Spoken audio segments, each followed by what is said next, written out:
박서준은 톱밥 냄새 가득한 작업실에서 고요히 나무를 다듬고 있었다.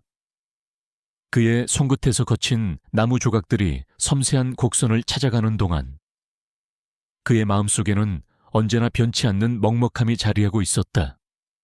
5년 전 폭우가 쏟아지던 날의 교통사고. 한순간에 아내와 어린 딸을 잃은 그날 이후 그의 삶은 거대한 공백이 되었다.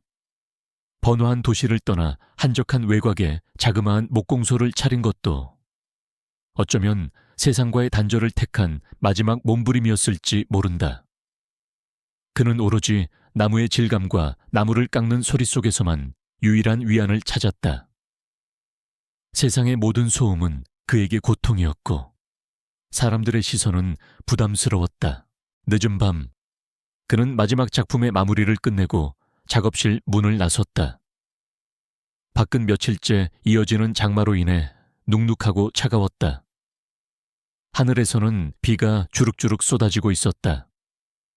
서준은 우산을 펼쳐들고 인적 드문 골목길을 걸었다. 빗소리가 그의 귓가에 맴돌며 5년 전 그날의 끔찍한 빗소리를 상기시켰다. 그는 무심코 고개를 숙였다. 그때였다. 빗소리 사이로 희미한 신음소리가 들려왔다. 서준은 발걸음을 멈췄다. 소리는 그의 목공소 입구 쪽에서 들리는 듯했다. 그는 조심스럽게 발걸음을 옮겼다. 목공소의 낡은 문 앞에는 거대한 하얀 털 뭉치가 웅크리고 있었다. 자세히 보니 어미 백구였다. 녀석의 몸은 빗물에 흠뻑 젖어 축 늘어져 있었고 옆구리에서는 옅은 핏자국이 보였다. 그리고 그 어미의 품속에는 작고 보드라운 새끼들이 바글거렸다. 10마리였다. 서준은 그 자리에서 얼어붙었다. 10마리 새끼라니. 어미는 새끼들을 감싸 안은 채 희미하게 숨을 몰아쉬고 있었다. 녀석의 눈빛은 절박함과 함께 새끼들을 향한 강렬한 모성애로 이글거렸다. 새끼들은 어미의 몸에 바싹 붙어 낑낑거렸다. 이 차가운 빗 속에서 얼마나 버텼을까. 서준은 자신도 모르게 손을 뻗었다. 녀석들의 몸에서 전해지는 차가운 온기. 그의 마음속에서 잊고 지냈던 따뜻한 무언가가 움트기 시작했다. 그는 망설였다.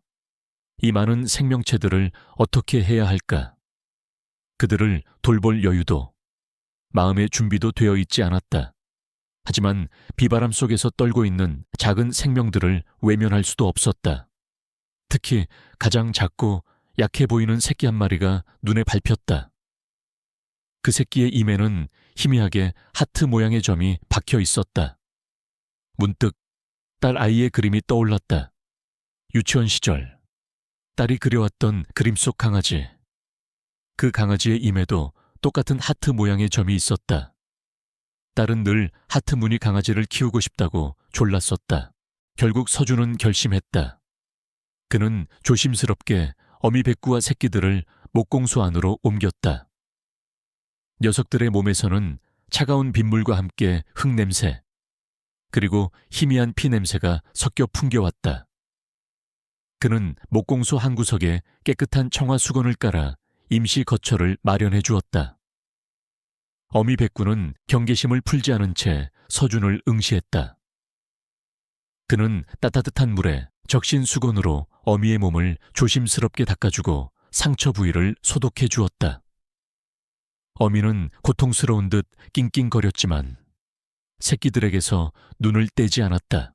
서준은 부엌으로 가 따뜻한 우유를 데워 작은 그릇에 담아왔다. 어미 백구는 우유 냄새를 맡자 허겁지겁 마시기 시작했다.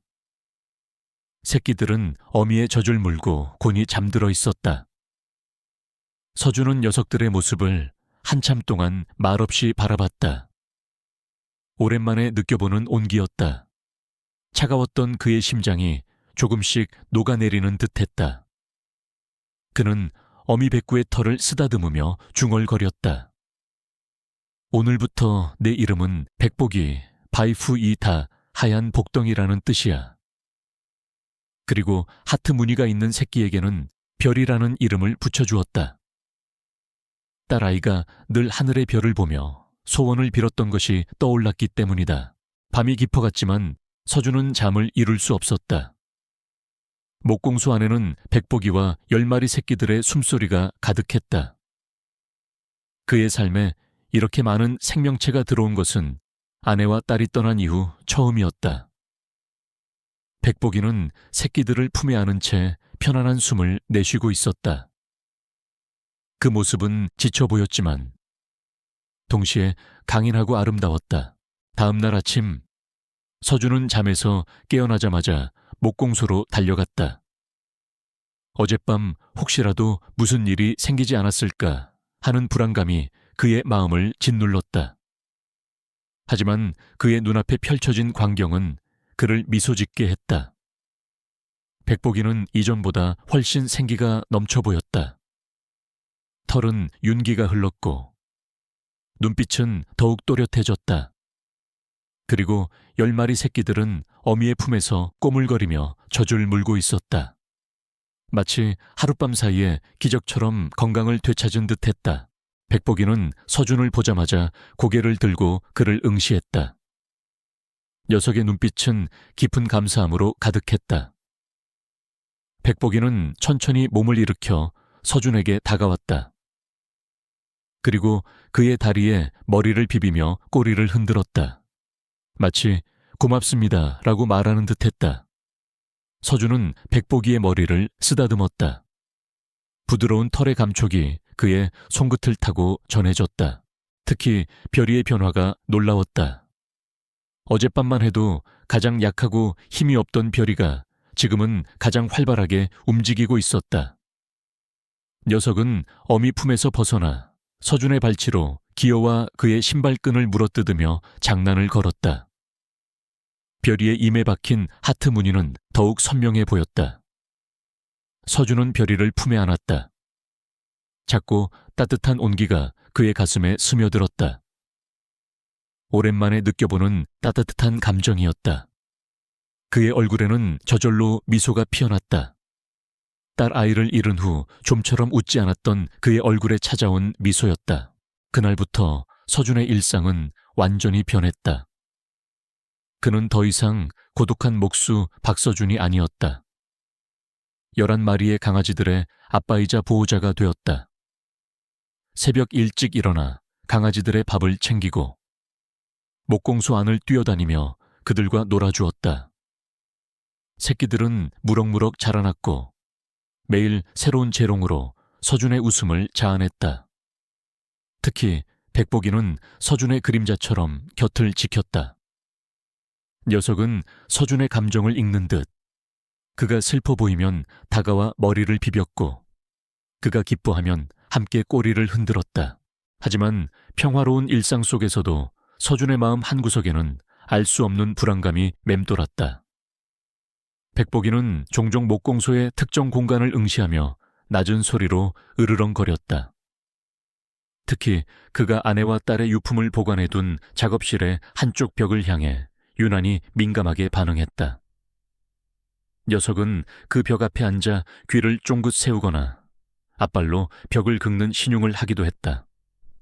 마치 그 안에 무언가 숨겨져 있기라도 한 것처럼 서준은 처음에는 백복이가 낯선 환경에 적응하지 못해서 그러려니 생각했다. 하지만 백복이의 행동은 날이 갈수록 심해졌다. 어느 날 밤, 서준이 아내와 딸의 유품을 정리하던 중이었다. 백복이가 갑자기 거친 숨을 몰아쉬며 그 벽을 향해 맹렬히 짖기 시작했다. 그 소리에 서준은 놀라서 백복이를 진정시키려 했다. 하지만 백복이는 그의 손길을 뿌리치고 계속해서 벽을 긁고 지저댔다. 그 눈빛은 마치 이 안에 중요한 것이 있어요 라고 말하는 듯 간절했다. 서준은 백복이의 시선이 머무는 곳을 바라봤다. 낡은 벽지가 붙어있는 평범한 벽이었다. 하지만 백복이의 행동은 단순한 우연으로 보기에는 너무나도 확고했다. 결국 호기심과 알 수 없는 불안감에 휩싸인 서준은 백복이가 가리키는 벽을 두드려 봤다. 텅 빈 소리가 울려 퍼졌다. 왠지 모르게 불안정해 보였다. 그는 공구함에서 드라이버를 꺼내 벽지를 조심스럽게 뜯어냈다. 그 아래에는 오래된 나무 판자가 드러났다. 나무 판자는 낡고 빗발에 있었다. 서주는 손으로 나무 판자를 밀어봤다. 삐걱거리는 소리와 함께 나무 판자가 안쪽으로 밀려 들어갔다. 그 아래에는 작은 공간이 있었다. 그는 손전등을 비췄다. 그 안에는 낡고 빗바랜 나무 상자 하나가 놓여 있었다. 서준의 심장이 쿵 하고 내려앉았다. 이 상자는 그는 희미한 기억 속에서 아내가 이와 비슷한 상자를 소중히 다루던 모습을 떠올렸다. 하지만 상자 안에 무엇이 들어있었는지, 아내가 왜 이 상자를 숨겨두었는지는 기억나지 않았다. 백복이는 그의 발치에 앉아 서준이 상자를 발견하는 모습을 묵묵히 지켜봤다. 그리고 서준이 상자를 손에 쥐자 백복이는 낮은 울음소리를 내며 그의 다리에 머리를 비볐다. 마치 이제야 찾았군요 라고 말하는 듯했다. 서준은 혼란스러웠다. 이 상자는 무엇을 의미하는가? 백복이는 왜 이 상자를 찾아내라고 했던 것일까? 그의 머릿속은 복잡하게 돌아가기 시작했다. 그는 이 상자가 5년 전 그날의 사고, 그리고 그의 가족의 죽음과 어떤 연결고리를 가지고 있음을 직감했다. 그의 삶에 찾아온 11마리의 복덩이들이 단순한 우연이 아니었음을 깨달았다. 이른 아침, 목공소 안은 희미한 햇살과 함께 11마리 강아지들의 행복한 숨소리로 가득했다. 서준은 낡은 나무 상자를 품에 안은 채 잠시 생각에 잠겼다. 어젯밤 백복이가 이 상자를 찾아내도록 자신을 이끌었던 일, 그리고 상자 속에서 어렴풋이 떠오르는 아내의 모습, 모든 것이 꿈만 같았다. 그는 조심스럽게 상자의 뚜껑을 열었다. 상자 안에는 빗바랜 노트 몇 권과 오래된 서류 뭉치, 그리고 작은 오르골 하나가 들어있었다. 오르골은 아내가 생전에 가장 아끼던 물건이었다. 아내의 손때 묻은 물건들을 보자 서준의 눈가가 촉촉해졌다. 그는 가장 먼저 노트를 집어들었다. 노트 표지에는 아내의 단아한 글씨로 나의 세상이라고 쓰여 있었다. 그가 노트를 펼쳤다. 안에는 아내의 일기가 빼곡히 적혀 있었다. 일기를 읽어 내려갈수록 서준의 얼굴은 점점 굳어갔다. 아내는 일기에서 창조건설이라는 회사의 이름을 자주 언급했다. 창조건설은 그가 목공소를 차리기 전 일했던 대기업이었다. 아내는 창조건설이 진행하던 대규모 재개발 프로젝트에 대한 의문을 품고 있었다.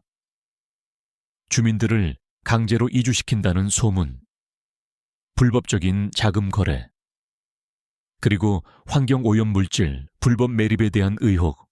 아내는 이 모든 것을 진실을 찾는 사람들의 모임이라는 시민단체와 함께 조사하고 있었다. 특히 일기 곳곳에는 이태호라는 인물의 이름이 계속해서 등장했다. 이태호는 창조건설의 프로젝트를 총괄하던 사람이었다. 아내는 이태호가 비인간적이고 탐욕스러운 인물이며 자신의 이익을 위해 수단과 방법을 가리지 않는다고 적어 놓았다. 일기 마지막 페이지에는 아내의 절박한 심정이 고스란히 담겨 있었다. 나는 진실을 밝혀야 해. 이 사람들의 만행을 세상에 알려야 해. 하지만 점점 더 위험해지는 것 같아. 누군가 나를 미행하고 있어. 만약 무슨 일이 생긴다면 이 상자를 꼭 찾아줘. 이 안에 모든 증거가 있어. 지우의 손이 미세하게 떨렸다. 일기 속에 담긴 아내의 두려움과 결단이 고스란히 전해져 오는 듯했다. 그는 일기를 덮고 상자 안에 있는 서류 뭉치를 확인했다. 그 안에는 창조건설의 불법적인 자금 거래 내역, 이태호와 관련된 비자금 조성 증거, 그리고 재개발 과정에서 발생한 환경오염 조사 보고서까지. 모든 것이 명확하게 정리되어 있었다. 아내가 목숨을 걸고 모았던 결정적인 증거들이었다. 그리고 마지막으로 작은 인형 하나가 그의 손에 잡혔다. 그 인형은 다름 아닌 딸아이가 가장 아끼던 낡은 토끼 인형이었다. 토끼 인형의 한쪽 귀는 닳아 있었고 눈은 희미하게 발에 있었다. 서준의 눈에서 뜨거운 눈물이 흘러내렸다. 딸아이가 늘 품에 안고 자던 인형이었다. 백복이는 그의 발치에서 조용히 앉아 있었다. 녀석의 눈빛은 무언가를 말하려는 듯했다. 서준은 백복이를 쓰다듬었다. 고마워, 백복아. 내 덕분에 아내가 남긴 것들을 찾았어. 그는 직감했다. 백복이는 단순한 떠돌이 백구가 아니었다. 5년 전 사고 현장에서 아내와 딸이 마지막까지 함께했을지도 모르는 강아지. 어쩌면 백복이는 그날의 기억을 품고 아니면 아내의 염원을 이어받아 자신에게 진실을 전하고 있는 것이라고 백복이는 그의 품에 안겨 가볍게 낑낑거렸다. 녀석의 따뜻한 천이 서준의 가슴에 스며들었다. 아픔과 슬픔, 그리고 분노가 뒤섞인 복잡한 감정들이 그의 마음을 지배했다. 그는 더 이상 이태호의 악행을 묵과할 수 없었다. 아내와 딸의 억울한 죽음에 대한 진실을 밝히고 그들에게 정당한 복수를 해줄 것이라고 다짐했다. 찐이는 어미 백복이의 옆에서 고개를 갸웃거리며 서준을 바라봤다. 녀석의 임에 박힌 하트 무늬가 더욱 선명하게 빛났다. 서준은 별이를 품에 안았다. 별이의 작은 몸에서 느껴지는 따뜻한 온기, 딸아이의 온기처럼 느껴졌다. 그의 눈에 다시금 눈물이 고였다. 그날부터 서준은 아내의 유품을 통해 알게 된 진실을 파헤치는 데 몰두했다. 그는 가장 먼저 아내가 언급했던 이태호라는 인물에 대해 조사하기 시작했다. 이태호는 현재 탑건설이라는 중견건설 회사의 대표이사로 있었다. 창조건설이 부도난 후 이태호는 교묘하게 자신의 죄를 숨긴 채 새로운 회사에서 승승장구하고 있었다. 언론에는 번듯한 기업가로 포장되어 있었지만 그의 뒤로는 온갖 추악한 소문들이 따라다녔다. 서준은 이태호의 배경을 파고들수록 분노가 치밀어 올랐다. 이태호는 과거부터 불법적인 재개발 사업으로 막대한 이익을 취해왔고 그 과정에서 수많은 사람들에게 피해를 입혔다는 사실을 알게 되었다. 그의 뒤에는 정치권과도 연계된 거대한 검은 그림자가 드리워져 있었다. 서준은 자신이 혼자가 아님을 깨달았다. 아내처럼 정의를 위해 싸우다 좌절된 사람들이 분명 있을 터였다. 그는 인터넷 커뮤니티와 시민단체를 통해 창조건설, 재개발 반대 운동에 참여했던 사람들을 수소문하기 시작했다. 며칠 후 서준은 아내가 활동했던 시민단체의 대표를 만났다. 중년의 여성 대표는 서준의 이야기를 듣자마자 눈시울을 붉혔다. 지혜 씨는 정말 용감한 사람이었어요. 우리 같은 약한 사람들을 위해 기꺼이 싸워주었죠. 그분이 남긴 자료들이라면 분명 이태호를 무너뜨릴 수 있을 거예요. 여성 대표는 아내가 이태호 일당에게 끈질기게 위협받았고 그들이 아내에게 마지막까지 입 다물라고 경고했다는 사실을 알려주었다. 아내의 일기에 기록된 내용과 일치했다. 특히 여성 대표는 서준에게 중요한 정보를 하나 더 알려주었다. 이태호가 창조건설의 비리를 덮기 위해 주요 증인들을 납치하거나 살해했다는 소문이 파다했다는 이야기였다. 그 중에는 이태호의 비자금을 관리하던 내부 고발자도 포함되어 있었다고. 하지만 모든 사건은 단순 사고로 종결되었다고 했다. 이태호에게는 뒤를 봐주는 경찰과 검찰이 있다는 소문도 함께 들려왔다. 서준은 여성 대표와의 만남 이후 더욱 신중하게 움직이기 시작했다. 이태호의 손이 닿지 않는 곳에서 증거를 정리하고 안전하게 세상에 공개할 방법을 찾아야 했다. 그는 자신의 주변에 수상한 그림자가 맴돌고 있음을 직감했다. 밤늦게까지 목공소에 머물 때면 창밖에서 이상한 소리가 들리거나 누군가 자신을 지켜보는 듯한 섬뜩한 시선을 느꼈다. 백복이는 이런 변화를 가장 먼저 감지했다. 녀석은 평소보다 예민해졌고 낯선 기척이 느껴질 때마다 낮게 으르렁거리며 경고음을 냈다. 어느 날 밤 서준이 잠시 외출한 사이 누군가 그의 목공소에 침입했다. 목공소는 온통 뒤죽박죽이 되어 있었다.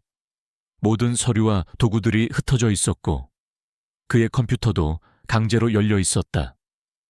다행히 서준은 중요한 증거 자료들을 미리 다른 곳에 백업해 두었기에 큰 피해는 없었다. 하지만 침입자들은 아내가 남긴 나무 상자를 찾지 못하고 돌아간 듯했다. 서준은 상자를 목공소에서 가장 안전한 곳에 숨겨두었다. 집으로 돌아온 서준은 처참하게 변한 목공소를 보고 분노로 몸을 떨었다. 백복이는 침입자의 흔적을 따라 목공소 안을 샅샅이 뒤졌다. 녀석은 특정 방향을 향해 지저댔고 그곳은 바로 이태호가 고용한 해결사들이 도망친 방향이었다. 서준은 백복이의 뛰어난 후각과 직감에 다시 한번 놀랐다. 이태호의 압박은 점점 더 노골적으로 변해갔다. 서준이 운영하던 목공소에 대한 방해가 시작되었다.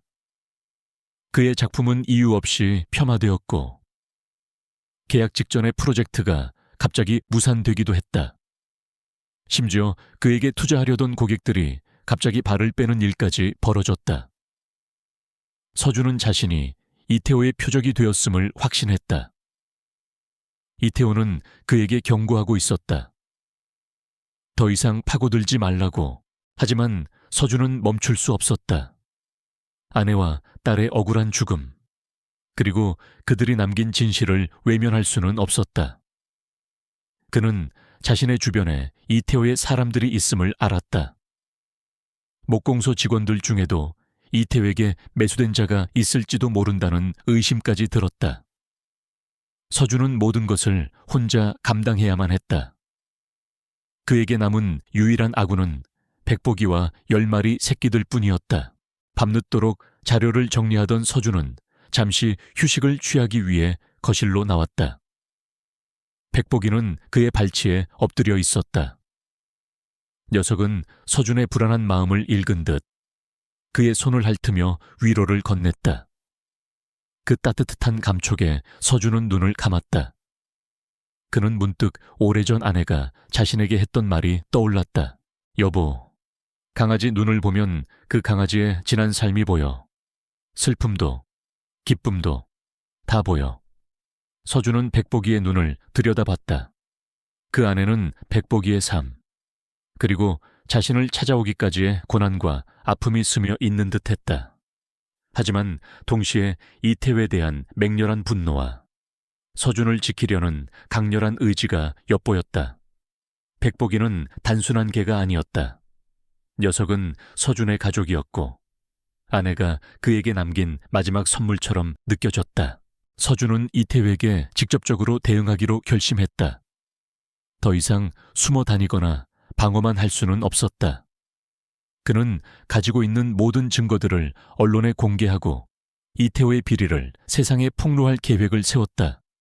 하지만 어떻게 해야 가장 효과적이고 안전하게 이 모든 것을 해낼 수 있을까? 이태호의 손이 닿지 않는 곳에서 그의 모든 악행을 만천해 드러낼 방법. 서준의 머릿속은 복잡하게 돌아가기 시작했다. 그는 이 싸움에서 반드시 이겨야만 했다. 아내와 딸을 위해서라도, 그리고 자신의 잃어버린 삶을 되찾기 위해서라도.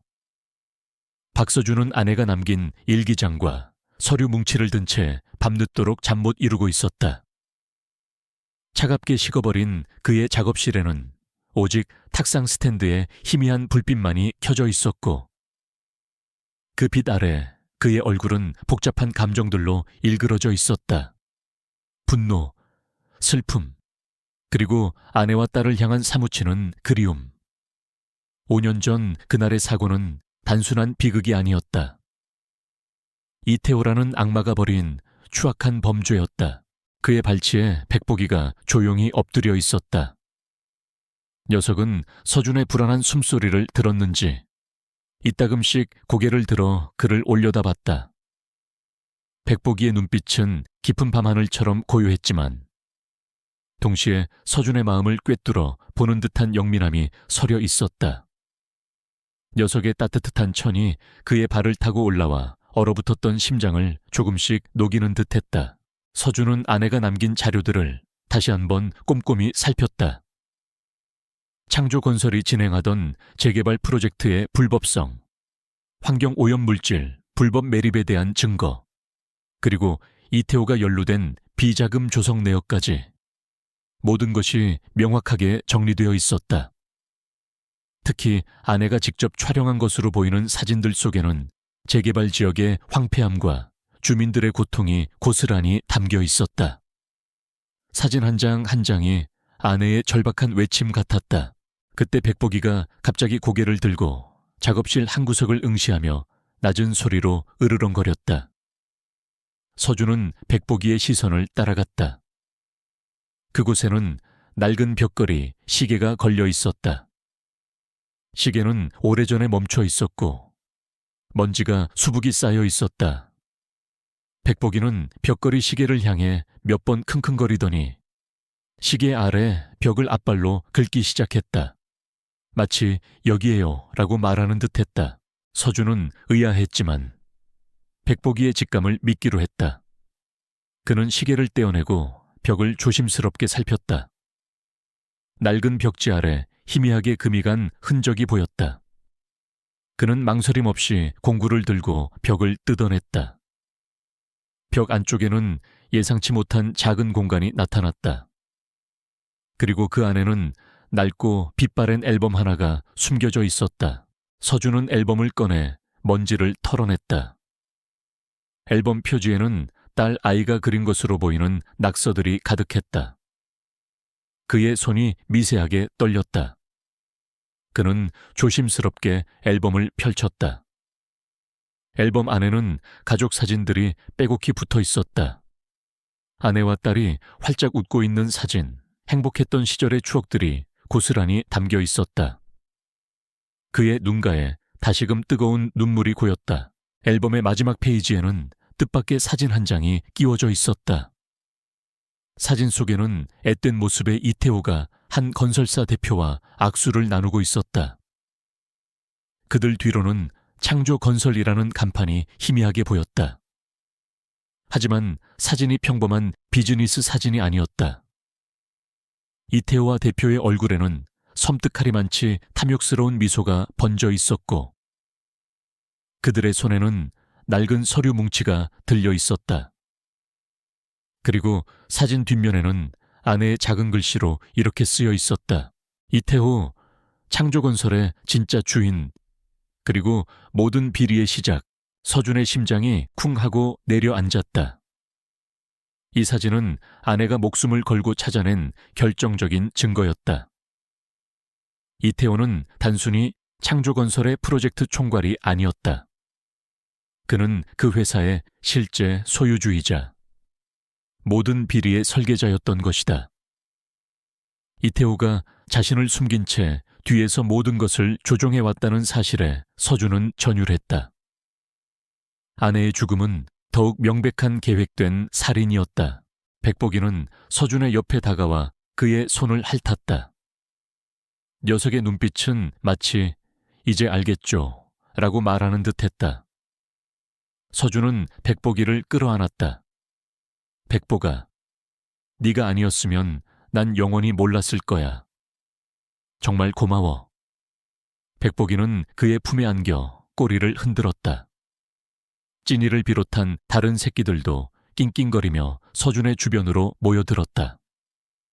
그들의 따뜻한 천이 서준의 마음을 감쌌다. 이태호의 정체를 확인하자 서준은 곧바로 행동에 나섰다. 그는 아내가 남긴 자료와 새로 발견한 사진을 가지고 경찰서를 찾았다. 하지만 그의 기대와는 달리 경찰의 반응은 냉담했다. 박서준 씨, 이런 자료들만으로는 이태호 대표를 움직일 수 없습니다. 이미 5년 전 사고는 단순 교통사고로 종결됐고 창조건설 관련 비리 의혹도 충분한 증거 부족으로 수사가 중단됐습니다. 게다가 이태호 대표는 지금 탑건설의 수장입니다. 영향력이 막강한 분이시죠. 경찰관은 귀찮다는 듯 서류들을 뒤적였다. 서준은 분노로 몸을 떨었다. 이태호에게 뒤를 봐주는 세력이 있다는 아내의 일기 내용이 현실로 드러나는 순간이었다. 경찰은 이태호에게 매수되었거나 그의 거대한 힘 앞에 무릎 꿇은 것이 분명했다. 좌절감에 휩싸인 서준은 경찰서를 나섰다. 백복이는 그의 옆에서 고개를 떨군 차에 걸었다. 녀석의 발걸음에서도 슬픔이 느껴지는 듯했다. 그때 그의 뒤에서 한 남자의 목소리가 들려왔다. 박서준 씨, 잠깐 이야기 좀 할 수 있을까요? 뒤돌아보니 낡은 코트를 입은 중년 남성이 서 있었다. 그의 눈빛은 날카로웠지만 동시에 깊은 고뇌가 서려 있었다. 저는 진실을 찾는 사람들에서 활동하는 기자 이준영입니다. 지혜 씨가 제게 이 자료들을 보냈었습니다. 하지만 제가 제 능력이 부족해서 그 자료들을 세상에 알리지 못했습니다. 지혜 씨에게 정말 미안한 마음뿐입니다. 이준영 기자는 서준에게 명함을 건네며 말했다. 그는 아내가 사망하기 전 마지막으로 이태호의 비리를 폭로하려 했던 언론인이었다. 하지만 이태호의 압력과 언론 통제로 인해 그의 기사는 결국 빛을 보지 못했고 그는 회사에서 해고당한 후 프리랜서 기자로 활동하고 있었다. 이준영 기자는 서준의 자료들을 보자마자 눈빛이 달라졌다. 아내가 남긴 결정적인 증거들에 그는 감탄을 금치 못했다. 이건 단순한 비리가 아닙니다. 살인입니다. 이태호 기자는 인간이 아니에요. 이준영 기자는 분노에 휩싸여 말했다. 그는 서준에게 이태호의 과거에 대해 더 자세히 알려주었다. 이태호는 어린 시절부터 뛰어난 머리를 가졌지만 극심한 가난과 불우한 환경 속에서 자랐다고 했다. 돈과 권력에 대한 맹목적인 집착이 그를 괴물로 만들었다는 이야기였다. 그는 자신의 성공을 위해서라면 어떤 수단과 방법도 가리지 않았고 수많은 사람들을 짓밟고 올라섰다. 이준영 기자는 아내가 사망한 날 밤 이태호가 아내를 직접 만나 위협했고 그 후 아내의 차량에 고의적인 결함을 만들었다는 정황 증거까지 가지고 있었다. 그는 이태호의 범행을 알고 있던 몇몇 핵심 증인들이 의문의 죽음을 당했다는 사실도 덧붙였다. 이태호는 언론과 법조계 그리고 정치권에까지 깊숙이 손을 뻗고 있습니다. 우리가 이 증거들을 공개하려 해도 쉽지 않을 겁니다. 하지만 지혜 씨의 죽음은 절대 헛되지 않아야 합니다. 이준영 기자의 말에 서준은 다시금 희망을 품었다. 그는 혼자가 아니었다. 이준영 기자와 함께라면 이태호의 검은 그림자를 세상에 드러낼 수 있을지도 모른다는 희망이었다. 그날부터 서준과 이준영 기자는 비밀리에 협력하기 시작했다. 이준영 기자는 자신의 오랜 경험과 인맥을 동원하여 이태호의 비리를 파헤쳤고 서준은 아내가 남긴 자료들을 바탕으로 부족한 퍼즐 조각들을 맞춰 나갔다. 백복이는 두 사람의 그림자처럼 곁을 지켰다. 백복이는 이태호의 사진이 나오거나 그의 이름이 언급될 때마다 맹렬히 으르렁거렸다. 녀석의 반응은 두 사람에게 이태호의 악랄함을 다시금 상기시키는 경고음과 같았다. 특히 백복이는 이태호의 부하들이 미행하는 것을 귀신같이 알아챘다. 녀석은 낯선 차량이나 수상한 사람들의 기척이 느껴질 때마다 서준의 옷자락을 물거나 낮은 소리로 짖으며 경고했다. 덕분에 서준은 여러 차례 위험한 순간을 모면할 수 있었다. 백보기의 뛰어난 직감과 충성심은 서준에게 큰 힘이 되었다. 이태호는 서준이 자신을 파헤치고 있다는 사실을 눈치챘다. 그의 부하들은 서준의 목공소를 감시했고 그의 일거수일투족을 보고했다. 이태호는 서준에게 직접적인 경고를 보내기 시작했다. 그의 목공소에 익명의 협박 편지가 날아들었고 그의 작품 주문이 갑자기 취소되기도 했다. 심지어 밤늦게 그의 목공소 창문이 깨지는 일까지 벌어졌다. 박서준, 이놈이 감히 날 건드려 지의 그 계집애처럼 내 놈도 죽여버리겠어. 이태호는 분노에 휩싸여 소리쳤다. 그는 서준을 막기 위해 모든 수단을 동원하기로 했다. 하지만 서준은 더 이상 두려워하지 않았다. 아내와 딸의 억울한 죽음이 그에게 용기를 주었고 백보기와 이준영 기자가 그의 곁을 지켜주었기 때문이었다. 그는 이 싸움에서 반드시 이겨야만 했다. 정의를 위해, 그리고 사랑하는 가족을 위해. 그의 마음속에는 강철 같은 결의가 타올랐다. 이태호가 아무리 거대한 벽이라 해도 그는 기필코 그 벽을 허물어뜨릴 것이었다. 박서준은 이준영 기자와 함께 이태호의 비리를 파헤치기 위한 치밀한 계획을 세웠다. 그들은 이태호가 다음 달 탑건설 창립 10주년 기념식을 성대하게 개최한다는 정보를 입수했다. 이태호는 이 행사를 통해 자신의 사업 수완을 과시하고 유력 정치인들과 재계 인사들에게 건재함을 과시하려 할 터였다. 서준은 그 행사가 이태호의 가면을 벗기고 모든 진실을 폭로할 절호의 기회라고 판단했다. 이준영 기자는 서준에게 이태호의 가장 큰 강점이자 약점인 보안에 대해 설명했다. 이태호는 자신의 모든 불법적인 행위를 철저한 보안 시스템 뒤에 숨겨왔다.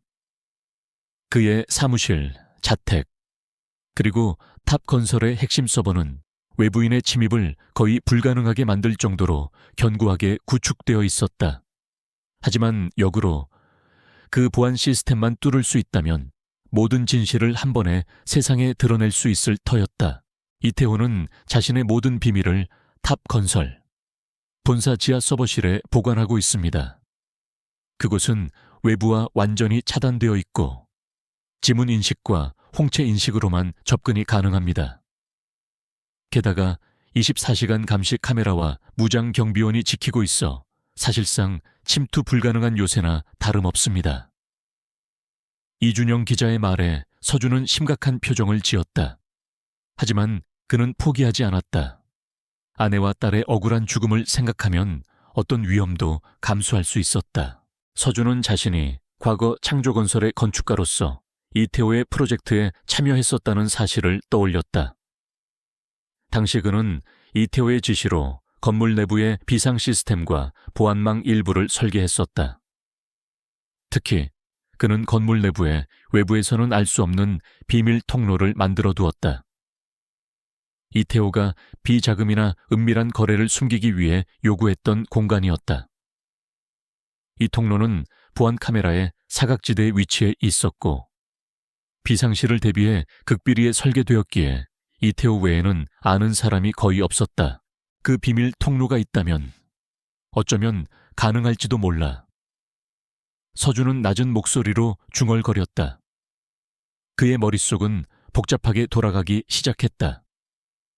그는 이태호가 가장 안전하다고 믿는 그곳에서, 그가 가장 소중히 여기는 장소에서 모든 진실을 폭로하는 것, 그것이 그에게 줄 수 있는 최고의 복수이자 아내와 딸을 위한 마지막 예의가 될 것이라고 생각했다.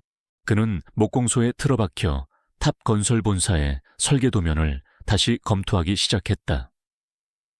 오래된 파일 속에서 그는 자신이 직접 설계했던 건물 내부에 숨겨진 공간, 비상 통로, 그리고 보안 카메라의 사각지대까지 면밀히 분석했다. 그의 계획은 대담하고 위험했지만 성공만 한다면 이태호의 제국을 한 번에 무너뜨릴 수 있었다. 그가 계획을 세우는 동안에도 백보기는 그의 그림자처럼 곁을 지켰다. 지우가 밤늦도록 자료를 보거나 컴퓨터 작업을 할 때면 백복이는 그의 발치에 엎드려 조용히 잠들어 있었다. 하지만 서준의 불안감이나 긴장감을 감지하면 녀석은 고개를 들고 그를 응시하며 낮은 소리로 으르렁거렸다. 마치 조심해 라고 경고하는 듯 했다. 찐이를 비롯한 새끼들도 백복이의 뒤를 졸졸 따라다니며 서준에게 작은 위로를 건넸다. 어느 날 오후 서준은 이태호의 해결사들이 자신을 미행하고 있다는 것을 알게 되었다. 그들은 검은색 세단을 타고 그의 뒤를 쫓아왔다. 서준은 당황하지 않고 침착하게 움직였다. 그는 복잡한 도심의 골목길로 차를 몰아 따돌리려 했다. 하지만 그들은 끈질기게 따라붙었다. 위험한 순간 서준은 한적한 공원길로 차를 틀었다. 그곳에는 찐이를 비롯한 새끼들과 산책 중인 백복이가 있었다. 백복이는 차가운 눈빛으로 미행자들의 차를 노려봤다.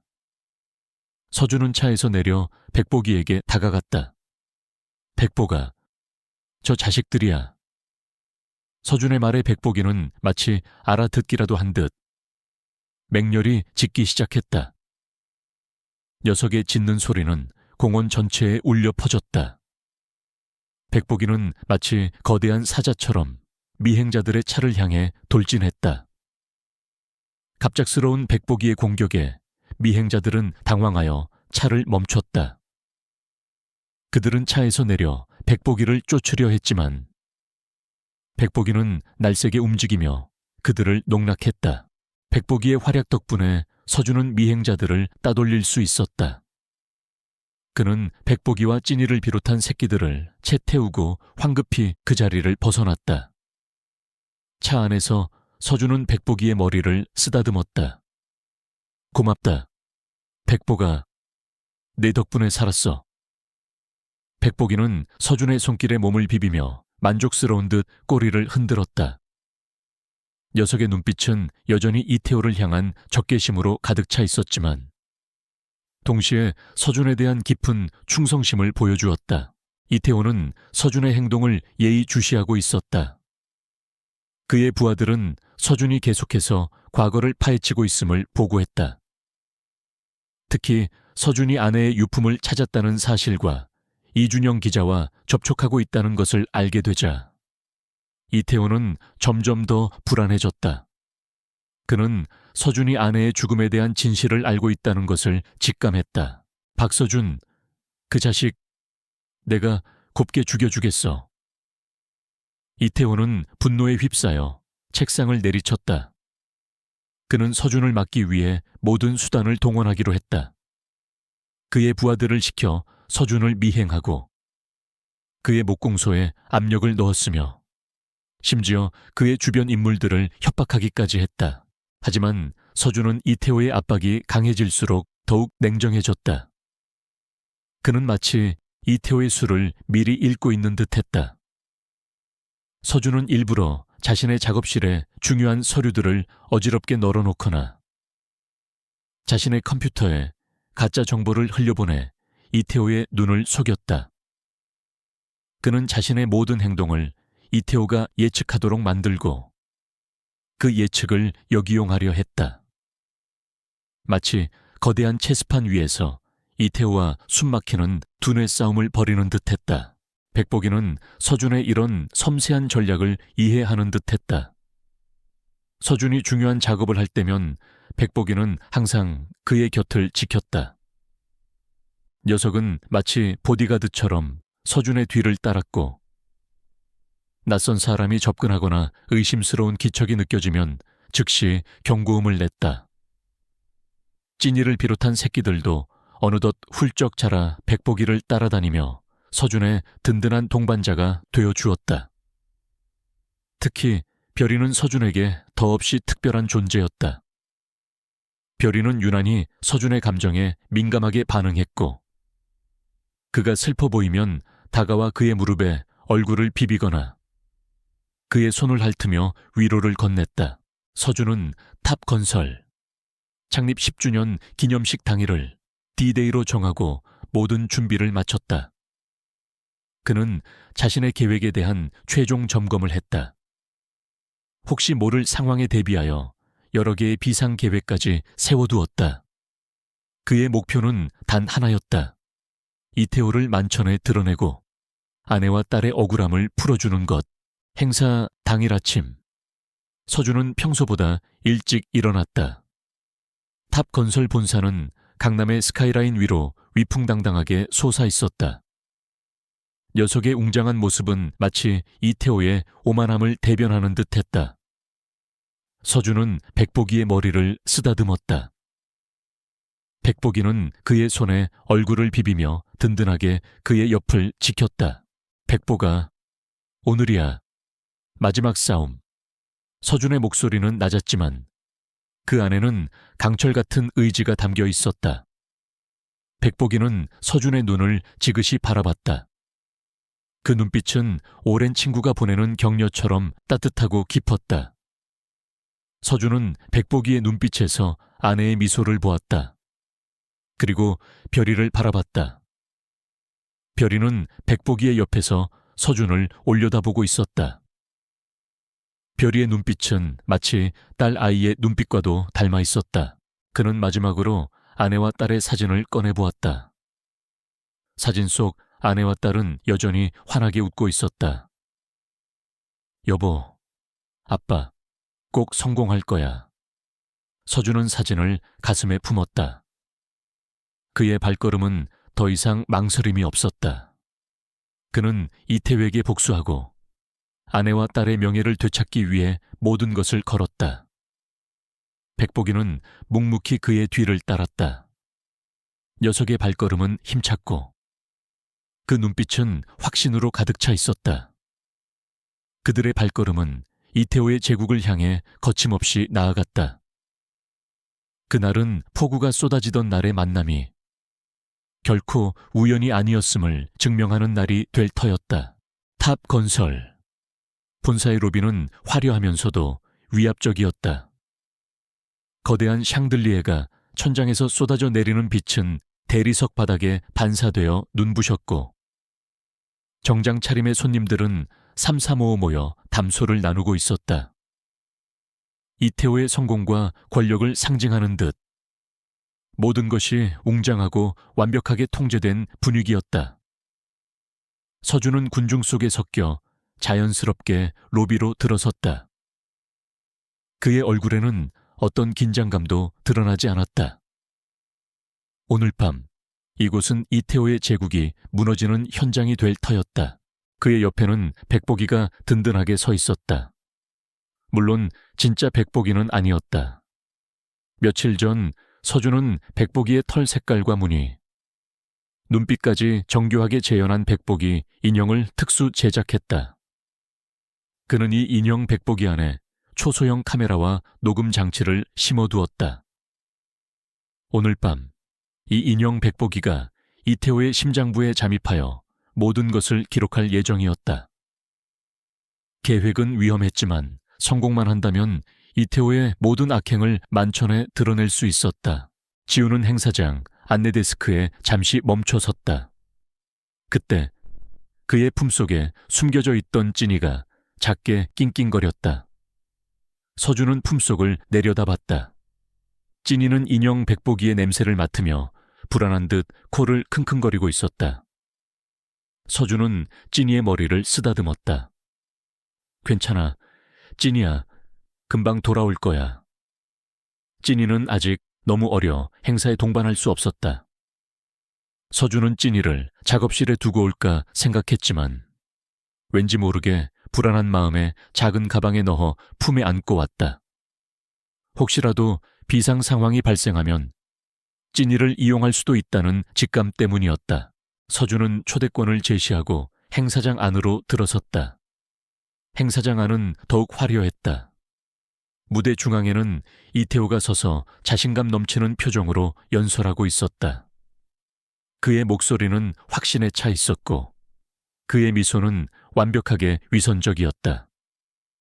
이태호는 자신의 성공을 자축하며 미래 비전을 제시하고 있었다. 서준은 이태호의 모습을 보며 주먹을 꽉 쥐었다. 그 미소를 영원히 지워주겠어. 그는 인형 백보기를 작동시켰다. 인형 백보기는 마치 살아있는 백구처럼 자연스럽게 움직였다. 서준은 인형 백보기를 이태호의 연설대 근처로 조종했다. 인형 백보기는 이태호의 발치에 앉아 마치 그의 연설을 경청하는 듯했다. 카메라와 녹음 장치는 정상적으로 작동하고 있었다. 여러분, 탑 건설은 단순히 건물을 짓는 것을 넘어 미래를 설계하고 있습니다. 우리는 인간과 자연이 공존하는 더 나은 세상을 만들 것입니다. 투명하고 윤리적인 경영을 통해 사회적 책임을 다할 것을 약속드립니다. 이태호의 목소리는 위선으로 가득 차 있었다. 서준은 이를 갈았다. 당신이 파괴한 자연과 사람들의 삶은 어떻게 설명할 건데? 그는 이태호의 연설이 끝나기를 기다렸다. 연설이 끝나자 참석자들은 일제히 박수를 보냈다. 이태호는 의기양양하게 미소를 지으며 무대에서 내려왔다. 그는 VIP들과 악수를 나누며 환담을 시작했다. 서준은 인형 백보기를 이태호의 주변으로 조종했다. 이태호는 인형 백보기를 보고 잠시 멈칫했다. 그는 개를 싫어했다. 특히 하얀 백구를. 그에게는 하얀 백구에 대한 깊은 트라우마가 있었다. 이게 뭐야? 개는 출입금지 아닌가? 이태호는 미간을 찌푸리며 경호원에게 말했다. 경호원이 다가오자 서준은 즉시 인형 백보기를 조종하여 이태호의 발치에 더욱 바싹 붙게 했다. 인형 백보기는 이태호의 다리에 머리를 비비는 신용을 했다. 이태호는 기겁하며 뒷걸음질 쳤다. 저리 치워, 더러운 짐승. 그의 목소리에는 혐오감이 가득했다. 서준은 그 순간 이태호가 백구에 대해 깊은 트라우마를 가지고 있음을 확신했다. 과거 창조건설의 비리를 알던 백구. 바로 아내를 지키려 했던 그 백구. 어쩌면 하얀이 때문인가. 그때였다. 서준의 품속에 있던 찐이가 갑자기 발버둥을 치며 밖으로 튀어나오려 했다. 서준은 당황했지만 찐이의 움직임을 제어할 수 없었다. 찐이는 인형 백보기를 향해, 그리고 인형 백보기 뒤에 있는 이태호를 향해 달려갔다. 이태호는 찐이의 갑작스러운 출현에 더욱 기겁했다. 그는 찐이를 발로 차려 했다. 그의 얼굴에는 짜증과 혐오감이 역력했다. 그 순간 서준은 자신이 미처 예상하지 못했던 일이 벌어질 것임을 직감했다. 그는 재빨리 찐이를 향해 달려갔다. 하지만 이태호의 발길이 먼저 닿았다. 찐이는 깡하는 소리와 함께 멀리 날아갔고 벽에 부딪혀 정신을 잃었다. 작은 몸이 축 늘어져 움직임이 없었다. 찐이야, 서준은 소리쳤다. 그의 눈빛은 분노로 이글거렸다. 아내와 딸을 잃은 고통이 다시금 그의 심장을 찢는 듯했다. 그는 이태호를 향해 돌진했다. 감히 내 개를 건드려. 서준의 주먹이 이태호의 얼굴을 향해 날아갔다. 이태호는 서준의 갑작스러운 공격에 당황하여 피하지 못했다. 퍽 하는 소리와 함께 이태호의 코에서 피가 터져 나왔다. 행사장 안은 순식간에 아수라장이 되었다. 사람들은 비명을 지르며 웅성거렸다. 경호원들이 달려와 서준을 제압하려 했다. 하지만 서준의 눈에는 아무것도 보이지 않았다. 오직 이태호를 향한 분노만이 가득했다. 그는 경호원들을 뿌리치고 찐이에게 달려갔다. 찐이는 바닥에 쓰러진 채 미동도 없었다. 서준은 찐이를 품에 안고 떨리는 손으로 녀석의 상태를 확인했다.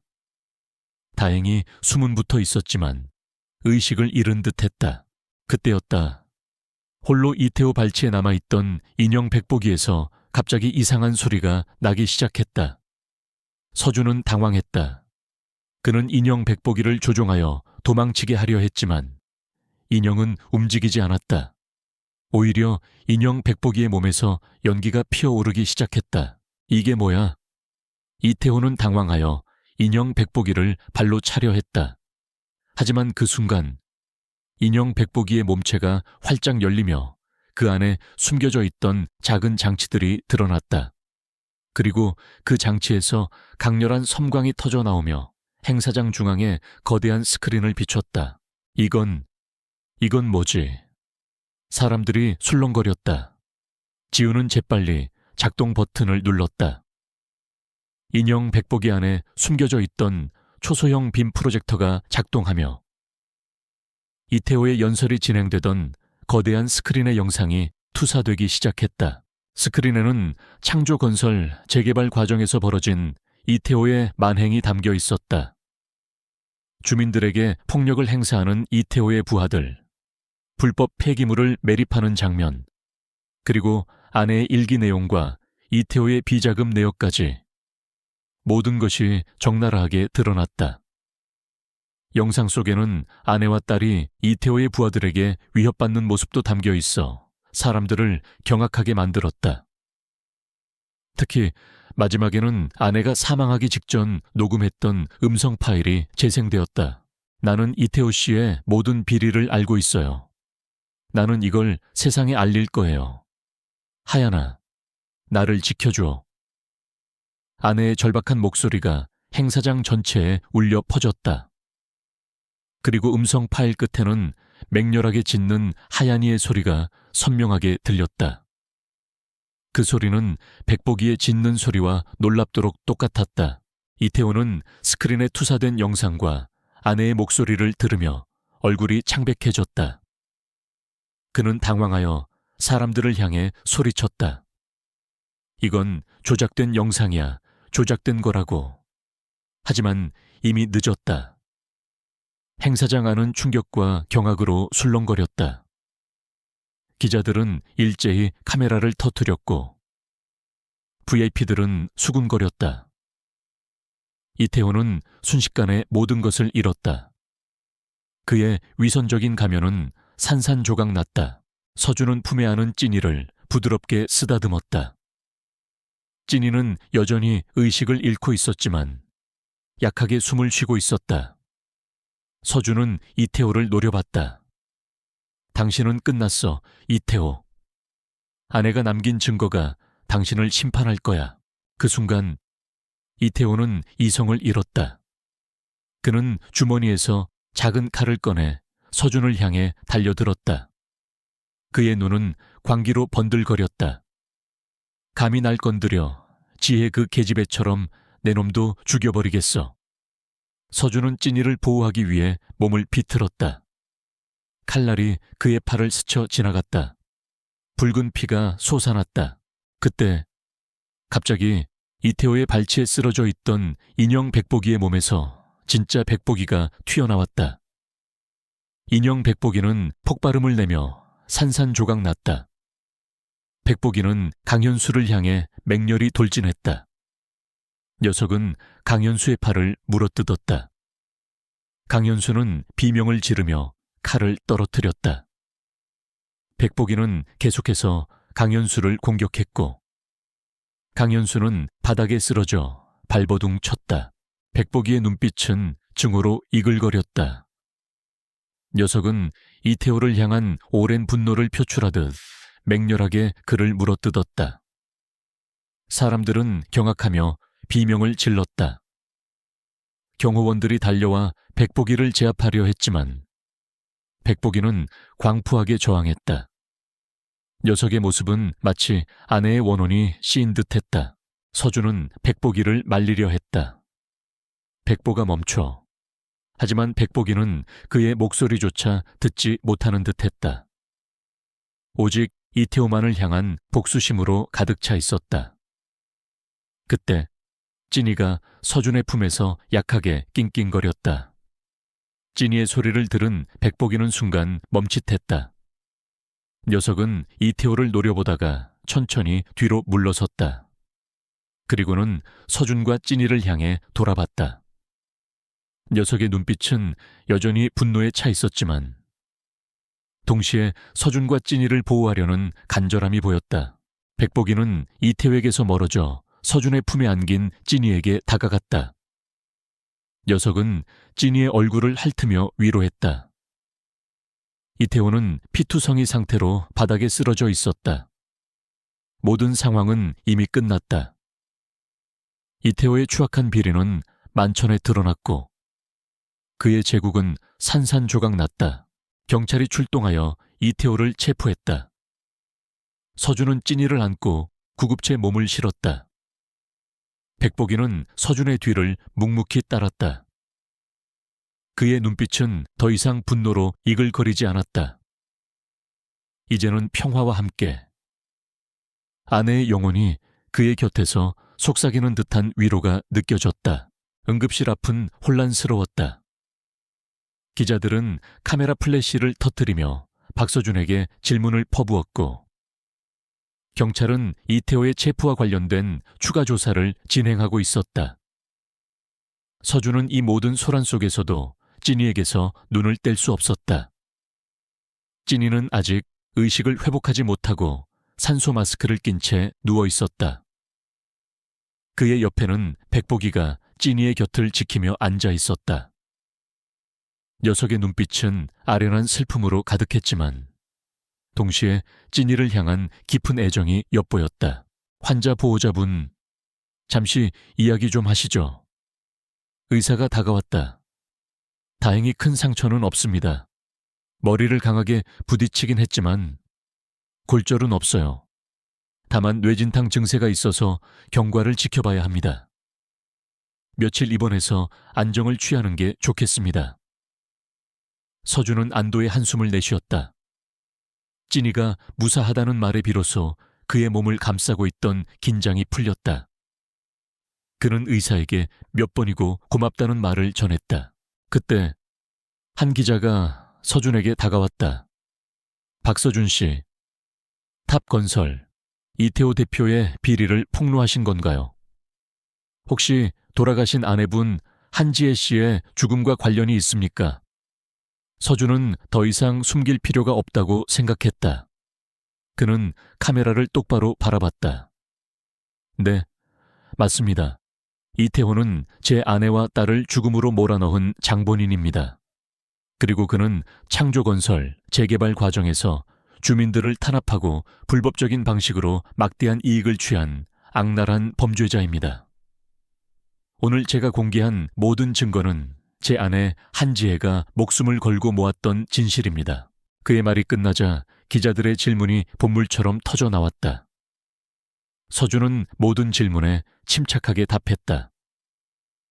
이태호의 비리, 아내와 딸의 억울한 죽음, 그리고 백복이가 진실을 찾는데 결정적인 역할을 했다는 사실까지 그는 한 점의 거짓도 없이 모든 것을 털어놓았다. 백복이는 그의 옆에서 묵묵히 모든 상황을 지켜보고 있었다. 녀석의 눈빛은 마치 이제 됐어 라고 말하는 듯 깊은 만족감이 서려 있었다. 며칠 후 이태호에 대한 수사가 본격적으로 시작되었다. 서준이 공개한 증거들은 너무나도 명확했고 그의 진술은 창조건설, 재개발 당시 피해를 입었던 주민들의 증언과 이준영 기자의 자료들과 일치했다. 언론은 이태호의 비리를 대대적으로 보도했고 그의 이미지는 순식간에 추락했다. 탑건설의 주가는 폭락했고 그는 모든 직위에서 해임되었다. 이태호는 결국 구속되었고 그의 뒤를 봐주던 정치인들과 부패 경찰들도 줄줄이 소환되어 조사를 받았다. 서준은 TV 뉴스에서 이태호가 수갑을 찬 채 경찰에 연행되는 모습을 지켜봤다. 그의 얼굴에는 더 이상 오만함도 위선적인 미소도 없었다. 오직 절망과 분노만이 가득했다. 지혜야, 소유라, 이제야 너희의 원한을 풀었어. 서준은 나지막이 중얼거렸다. 백복이는 그의 옆에 앉아 꼬리를 흔들었다. 찐이는 병원에서 퇴원하여 건강을 회복하고 있었다. 녀석은 이제 백복이와 함께 서준의 목공소를 활기차게 뛰어다녔다. 백복이의 다른 새끼들도 무럭무럭 자라 건강한 모습으로 서준의 곁을 지켰다. 사건이 일단락되자 서준은 비로소 밀려오는 허탈감과 함께 깊은 피로를 느꼈다. 지난 몇 년간 그를 짓눌렀던 거대한 짐이 사라진 듯했다. 하지만 동시에 그에게는 새로운 시작이 기다리고 있었다. 그는 더 이상 과거에 갇혀있지 않았다. 서준은 다시 꿈의 마을을 찾았다. 이번에는 백복이와 찐이, 그리고 백복이의 다른 새끼들도 함께였다. 마을은 여전히 폐허에 가까웠지만 이전과는 다른 기운이 감돌았다. 이태호의 비리가 폭로되면서 창조건설의 꿈의 마을, 재개발은 전면 보류되었고 환경오염 문제에 대한 재조사가 시작되었다. 김영감님은 마을에 남아있던 몇몇 주민들과 함께 마을의 재건을 논의하고 있었다. 서준군 덕분에 우리 마을이 다시 희망을 품게 됐어. 정말 고마워. 김영감님은 서준의 손을 잡고 눈시울을 붉혔다. 서준은 고개를 저었다. 제가 한 게 아닙니다. 지혜가, 소율이가, 그리고 백복이가 한 겁니다. 그는 백복이를 쓰다듬었다. 백복이는 김영감님에게 꼬리를 흔들며 친근함을 표시했다. 김영감님은 백복이의 머리를 쓰다듬으며 중얼거렸다. 하얀이, 정말 하얀이로구나. 네가 이렇게 돌아올 줄이야. 그는 백복이의 눈빛에서 옛 하얀이의 모습을 읽은 듯했다. 백복이는 과거 아내와 딸이 키웠던 백구, 하얀이가 다시 돌아온 것이 분명했다. 서준은 꿈의 마을을 다시 설계해보고 싶다는 생각을 했다. 이태호와 창조건설이 파괴하려 했던 이 마을을 아내가 꿈꿨던 이상적인 공동체로 재건하고 싶었다. 그는 마을 주민들과 함께 앉아 그들의 의견을 들었다. 한 사람 한 사람의 이야기가 그의 가슴에 와닿았다. 그들의 삶과 아픔, 그리고 희망. 서준은 펜을 들고 새로운 스케치를 시작했다. 그의 손끝에서 새로운 꿈이 피어오르고 있었다. 그의 건축물은 더 이상 고독하지 않았다.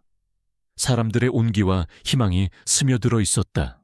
그날 밤 서준은 목공소에서 깊은 잠에 빠져들었다. 꿈속에서 아내와 딸 소율이가 나타났다. 지혜는 환하게 웃으며 그의 손을 잡았다. 여보, 고마워. 이제 편히 쉴 수 있을 것 같아. 소율이는 해맑은 미소를 지으며 아빠에게 달려와 안겼다. 소율이 옆에는 하얀이가 있었다. 하얀이는 꼬리를 흔들며 서준을 향해 짖었다. 꿈속에서 백복이의 모습은 하얀이와 구별할 수 없을 정도로 똑같았다. 지혜는 백복이의 머리를 쓰다듬으며 미소 지었다. 여보, 하얀이가 당신 곁을 지켜줄 거야. 당신은 이제 혼자가 아니야. 지혜와 소율이, 그리고 하얀이는 함께 빗속으로 사라졌다. 서준은 잠에서 깨어났다. 그의 눈가에는 눈물이 고여 있었지만 그의 마음은 더없이 평화로웠다. 오랜 시간 그를 짓눌렀던 슬픔과 죄책감이 눈 녹듯 사라진 듯했다. 그는 옆을 돌아봤다. 백복이는 그의 발치에서 잠들어 있었다. 녀석의 숨소리는 고요했다. 서준은 백복이의 머리를 쓰다듬었다. 백복이는 잠결에도 그의 손길을 느꼈는지 작게 낑낑거렸다. 서준은 이제 백복이가 하얀이의 영혼을 품고 있든 아니면 단순한 우연이든 상관하지 않았다. 중요한 것은 백복이가 그에게 진실을 가져다 주었고 그에게 삶의 새로운 의미를 선물했다는 사실이었다. 백복이는 그에게 단순한 반려견이 아니었다. 가족이었고 아내와 딸이 남긴 마지막 선물이었다. 그 후 서준은 꿈의 마을, 도시재생 프로젝트에 적극적으로 참여했다.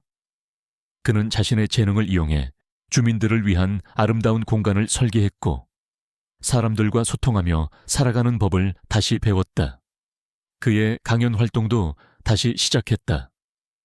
그의 강연에는 항상 백복이와 찐이가 함께했다. 백복이는 이제 진실을 밝힌 영웅견으로 유명해졌다. 물론 그의 삶이 완전히 평탄해진 것은 아니었다. 이태회에게 복수하려는 자들이나 그의 뒤를 봐주던 세력들이 서준을 계속해서 주시했다. 하지만 서준은 더 이상 두려워하지 않았다.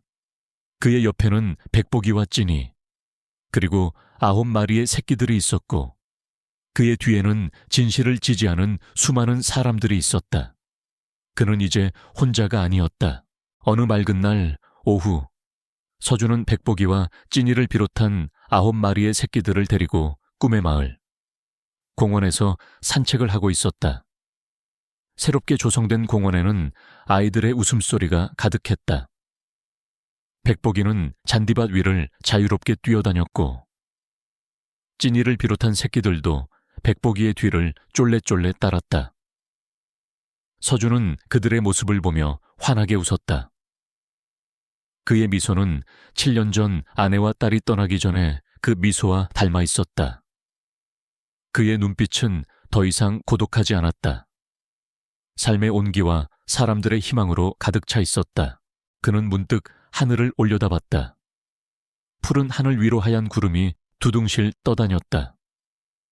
그 구름 속에서 아내와 딸의 미소가 어른거리는 듯했다. 서준은 백복이의 머리를 쓰다듬었다. 백복이는 그의 손길에 몸을 비비며 행복한 듯 꼬리를 흔들었다. 폭우가 쏟아지던 날, 우연히 만난 떠돌이 백구 한 마리가 그의 삶을 송두리째 바꿔놓았다. 상상도 못할 일들이 벌어졌지만 그 끝에는 아픔을 넘어선 진정한 치유와 새로운 시작이 있었다. 서준은 이제 삶이 주는 모든 시련을 이겨낼 수 있을 것이라고 확신했다. 그의 곁에는 사랑하는 가족과 진정한 친구들이 있었으니까. 그리고 그의 마음속에는 아내와 딸의 사랑, 백복이의 용기가 영원히 함께할 터였다. 그의 삶은 더 이상 닫혀있지 않았다. 열린 문처럼 새로운 희망과 가능성이 가득했다. 이태호가 구속되고 그의 모든 비리가 만천에 드러나자 박서준의 삶은 비로소 새로운 국면을 맞이했다. 언론은 연일 그의 용기와 백복이의 활약을 대서특필했고 탑건설은 순식간에 몰락의 길을 걸었다. 그의 목공소에는 응원과 격려의 메시지가 쇄도했고 한때 그를 외면했던 세상은 이제 그를 영웅처럼 대하기 시작했다. 하지만 서준의 마음속에는 여전히 가라앉지 않는 먹먹함과 함께 잊고 지냈던 상실감의 잔재가 남아있었다. 아내와 딸의 부재는 그 어떤 정의의 시련으로도 채워지지 않는 영원한 공백이었다. 찐이는 완전히 건강을 회복했고 백복이의 9마리 새끼들도 훌쩍 자라 장난기 넘치는 강아지들로 변모해 있었다. 그들은 목공소 안을 활보하며 서준의 곁을 그림자처럼 맴돌았다. 특히 백복이는 이제 서준의 가장 든든한 동반자가 되었다. 녀석은 서준의 감정을 가장 먼저 알아채고 그가 슬퍼 보이면 다가와 머리를 비비고 기뻐하면 함께 꼬리를 흔들었다. 녀석의 눈빛 속에는 지난 세월의 아픔과 함께 서준을 향한 깊은 사랑과 신뢰가 고스란히 담겨 있었다. 서준은 사건이 마무리되자마자 꿈의 마을로 향했다. 그곳은 여전히 폐허에 가까웠지만 이전과는 다른 희망의 기운이 감돌고 있었다. 이태호의 비리가 폭로되면서 창조건설의 재개발은 전면 중단되었고 마을 주민들은 새로운 미래를 꿈꾸기 시작했다. 김영감님을 비롯한 마을 주민들은 서준을 따뜻하게 맞아주었다. 서준군, 정말 고마워. 자네 덕분에 우리 마을이 다시 숨 쉴 수 있게 됐네. 김영감님의 목소리에는 깊은 감격이 묻어 있었다. 그는 백복이를 쓰다듬으며 눈시울을 붉혔다. 하얀이, 정말 하얀이로구나. 네가 이렇게 돌아올 줄이야. 우리 지혜도 자네에게 많이 고마워하고 있을 거야. 김영감님은 백복이의 눈에서 하얀이의 영혼을 읽은 듯했다. 서준 역시 백복이가 단순한 떠돌이 백구가 아니라는 것을 확신했다. 녀석은 아내의 영혼이 자신에게 보내준 진실을 밝히기 위한 인도자이자 수호자였다. 서준은 꿈의 마을에 재건해 자신의 모든 재능을 쏟아붓기로 결심했다. 그는 주민들과 함께 앉아 마을의 미래에 대한 이야기를 나누었다. 파괴된 건물을 허물고 새로운 공동체를 위한 공간을 설계하기 시작했다. 그의 손끝에서 그려지는 스케치는 더 이상 차가운 건물이 아니었다. 사람들의 온기와 희망이 스며들어 있는 살아 숨쉬는 공간이었다. 그는 주민들의 의견을 하나하나 경청하며 그들의 삶과 아픔, 그리고 간절한 염원을 담아내려 노력했다. 그의 작업은 단순한 건축이 아니라 상처받은 영혼들을 치유하는 과정이었다. 그날 밤, 서준은 목공소에서 깊은 잠에 빠져들었다. 꿈속에서 아내와 딸 소율이가 나타났다. 아내는 환하게 웃으며 그의 손을 잡았다. 여보, 고마워. 당신 덕분에 이제 편히 쉴 수 있을 것 같아. 딸 소율이는 해맑은 미소를 지으며 아빠에게 달려와 안겼다. 소율이 옆에는 하얀이가 있었다.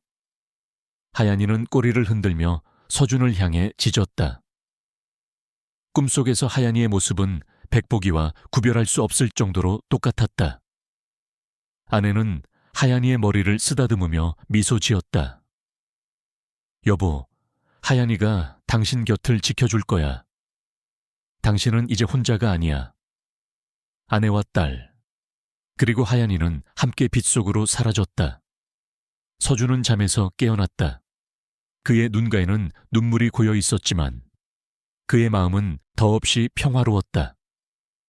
오랜 시간 그를 짓눌렀던 슬픔과 죄책감이 눈 녹듯 사라진 듯했다. 그는 비로소 모든 것을 받아들이고 과거의 아픔에서 벗어나 새로운 삶을 시작할 준비가 되었다. 그는 옆을 돌아봤다. 백복이는 그의 발치에서 잠들어 있었다. 녀석의 숨소리는 고요했다. 서준은 백복이의 머리를 쓰다듬었다. 백복이는 잠결에도 그의 손길을 느꼈는지 작게 낑낑거렸다. 서준은 이제 백복이가 하얀이의 영혼을 품고 있든 아니면 단순한 우연이든 상관하지 않았다. 중요한 것은 백복이가 그에게 진실을 가져다 주었고 그에게 삶의 새로운 의미를 선물했다는 사실이었다. 백복이는 그에게 단순한 반려견이 아니었다. 가족이었고 아내와 딸이 남긴 마지막 선물이었다. 서준은 자신의 재능과 경험을 바탕으로 새로운 재단을 설립했다. 재단은 하얀이 재단이라는 이름으로 억울하게 고통받는 이들을 돕고 동물 학대 방지 및 유기견 보호 활동을 지원하기로 했다. 그는 이 재단이 아내와 딸, 그리고 하얀이의 용기를 기리는 영원한 상징이 되기를 바랐다. 그의 목공소는 더 이상 고독한 작업실이 아니었다. 하얀이 재단의 중심이 되어 희망을 잃은 사람들과 버려진 동물들이 다시 삶의 온기를 찾을 수 있는 보금자리가 되었다. 물론 그의 삶이 완전히 평탄해진 것은 아니었다. 이태획에 복수하려는 자들이나 그의 뒤를 봐주던 세력들이 서준을 계속해서 주시했다. 하지만 서준은 더 이상 두려워하지 않았다. 그의 옆에는 백복이와 찐이, 그리고 9마리의 건강한 새끼들이 있었고 그의 뒤에는 하얀이 재단을 통해 희망을 찾은 수많은 사람들이 있었다. 그는 이제 혼자가 아니었다. 어느 맑은 날 오후, 서준은 백복이와 찐이, 그리고 새끼 강아지들을 데리고 꿈의 마을 공원에서 산책을 하고 있었다. 새롭게 조성된 공원에는 아이들의 웃음소리가 가득했다. 백복이는 잔디밭 위를 자유롭게 뛰어다녔고 찐이를 비롯한 새끼들도 백복이의 뒤를 쫄래쫄래 따랐다. 서준은 그들의 모습을 보며 환하게 웃었다. 그의 미소는 7년 전 아내와 딸이 떠나기 전에 그 미소와 닮아 있었다. 그의 눈빛은 더 이상 고독하지 않았다. 삶의 온기와 사람들의 희망으로 가득 차 있었다. 그는 문득 하늘을 올려다봤다. 푸른 하늘 위로 하얀 구름이 두둥실 떠다녔다. 그 구름 속에서 아내와 딸의 미소가 어른거리는 듯했다. 서준은 백복이의 머리를 쓰다듬었다. 백복이는 그의 손길에 몸을 비비며 행복한 듯 꼬리를 흔들었다. 폭우가 쏟아지던 날, 우연히 만난 떠돌이 백구 한 마리가 그의 삶을 송두리째 바꿔놓았다. 상상도 못할 일들이 벌어졌지만 그 끝에는 아픔을 넘어선 진정한 치유와 새로운 시작이 있었다. 서준은 이제 삶이 주는 모든 시련을 이겨낼 수 있을 것이라고 확신했다.